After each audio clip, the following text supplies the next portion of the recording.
하나님께서는 사람들이 행복하게 살기를 바라시니 인생을 너무 심각하게 생각하지 말라.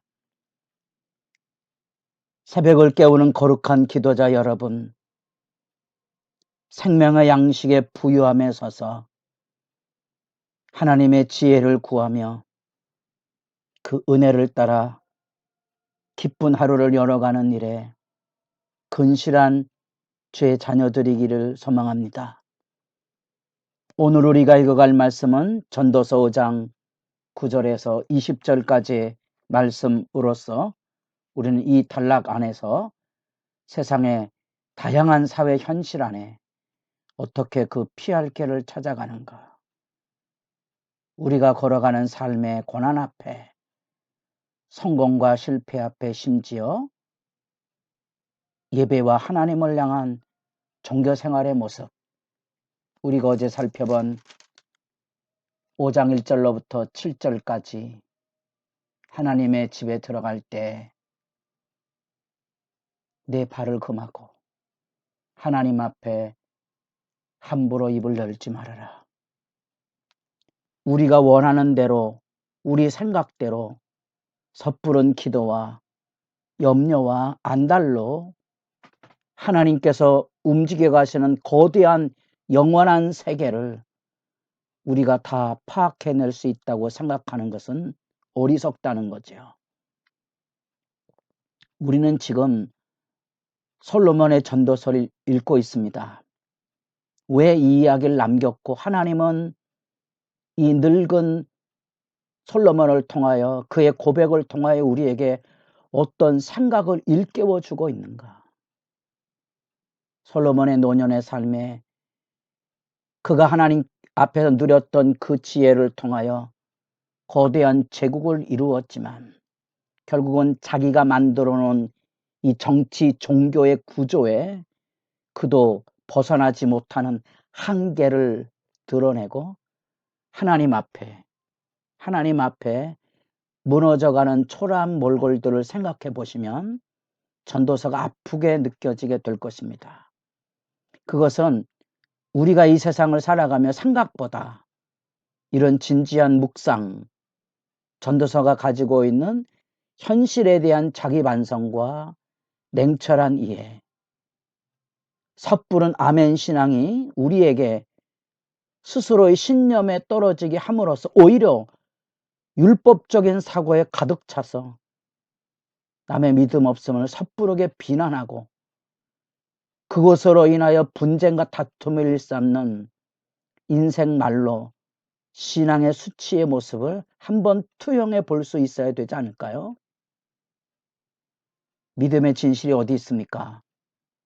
우리 5장 7절까지 말씀의 8절 9절은 하나님을 향한 눈에서 진정한 예배의 모습에서 우리 현실로 돌아봅니다.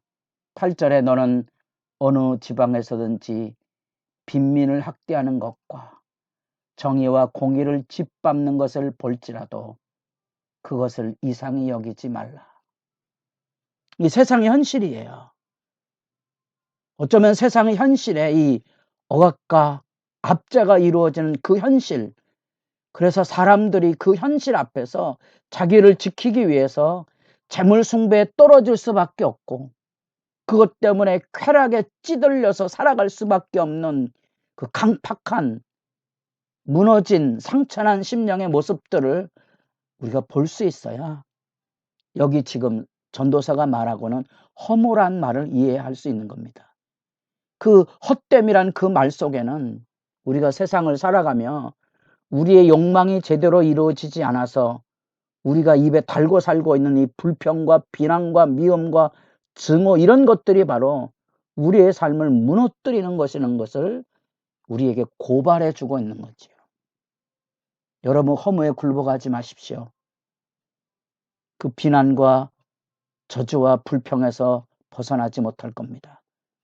전도서 기자가 이런 매듭을 질 때마다 반복하는 말, 우리가 읽은 이 5장에 나타난 단락의 마지막에도 동일하게 18절, 사람이 하나님께서 그에게 주신 바 그 일평생에 먹고 마시며 해 아래에서 하는 모든 수고 중에서 낙을 보는 것이 선하고 아름다움을 내가 보았나니 그것이 그의 몫이로다.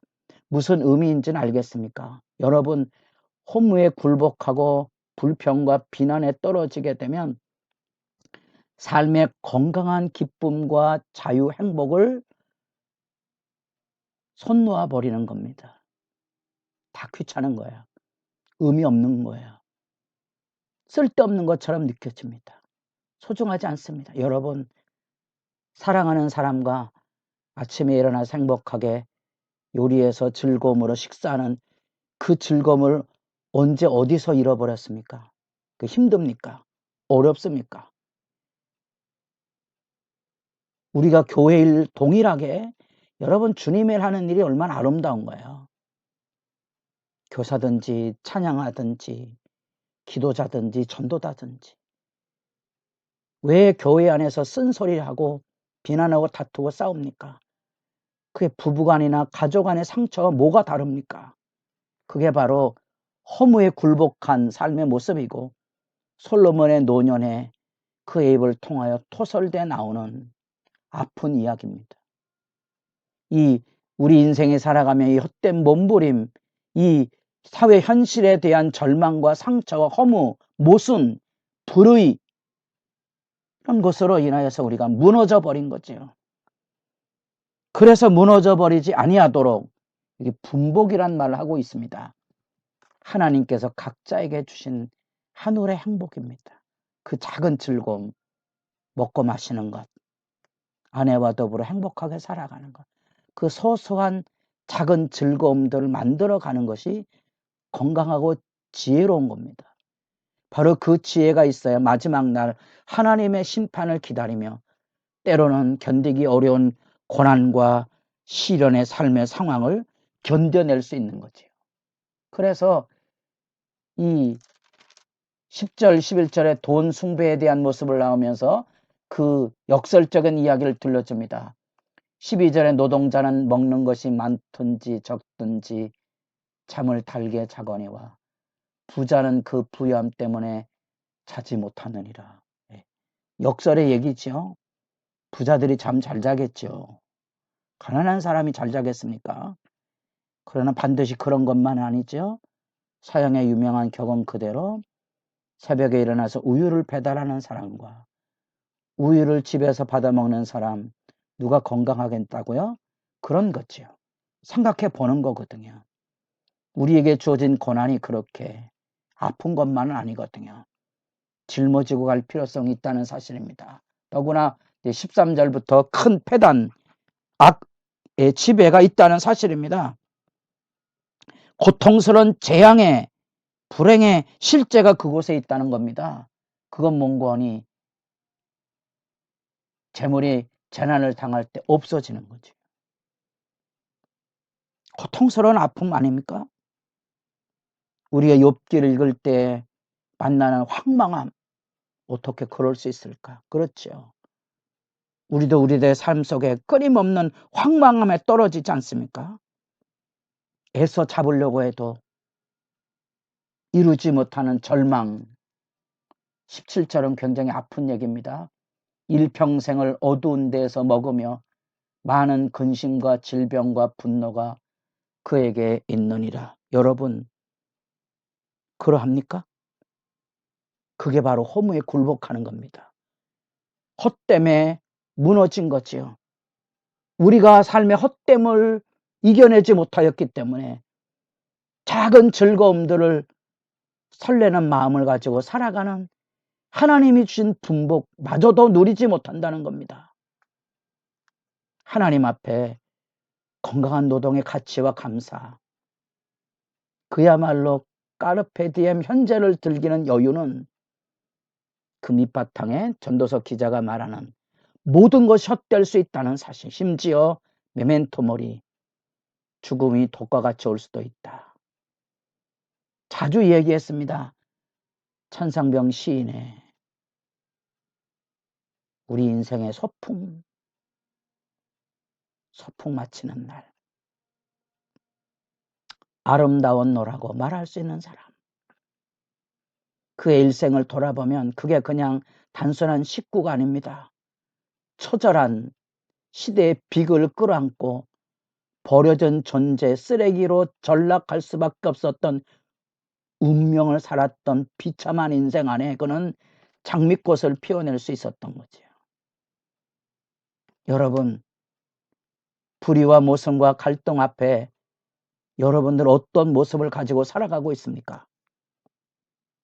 현실 세계를 살아가며 때로는 하나님이 주시는 놀라운 그 사랑과 화병에 붙들려서 여러분 무언가 하나님 없는 재물이나 쾌락이나 그 세상의 그 모든 것들을 붙들려고 그것에 애착하고 그것에 안달하고 염려하고 숭배하지 마십시오. 교회가 비참해지는 순간은 바로 그런 때입니다. 성도들이 지나갈 교회 안의 권력 싸움, 자존심 싸움, 이런 것으로 몰락해 가는 거예요.